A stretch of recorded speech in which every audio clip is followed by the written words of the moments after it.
اسلام آباد high court بار ایسوسی ایشن کی طرف سے بلاک بچاؤ مہم کا ملک گیر آغاز۔ آئینی عدالت کے ہائی کورٹ کی نئی عمارت میں منتقلی کے بعد اسلام آباد ہائی کورٹ کے واپس G10 سیکٹر میں شفٹ کیے جانے کے امکانات بڑھ گئے ہیں، جس کے بعد 26ویں اور 27ویں آئینی ترمیم کی حمایت کے لیے 5 ارب روپے کے حکومتی فنڈ سے تیار کردہ ہائی کورٹ سے ملحقہ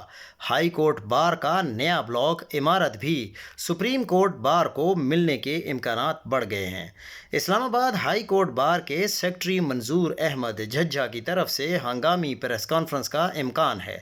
جس میں بلاک بچاؤ تحریک کا باقاعدہ اعلان کیا جائے گا۔ یاد رہے کہ اس سے پہلے اسلام آباد ہائی کورٹ بار کے منتخب نمائندوں نے عدلیہ بچاؤ تحریک کے خلاف آئینی عدالت کو لانے والی 26ویں اور 27ویں کی بھرپور حمایت کا اعلان کیا تھا، جس کے بعد حکومت نے وکلاء کے مذکورہ بلاک کے لیے ہنگامی بنیادوں پر فنڈز بھی جاری کر دیے تھے۔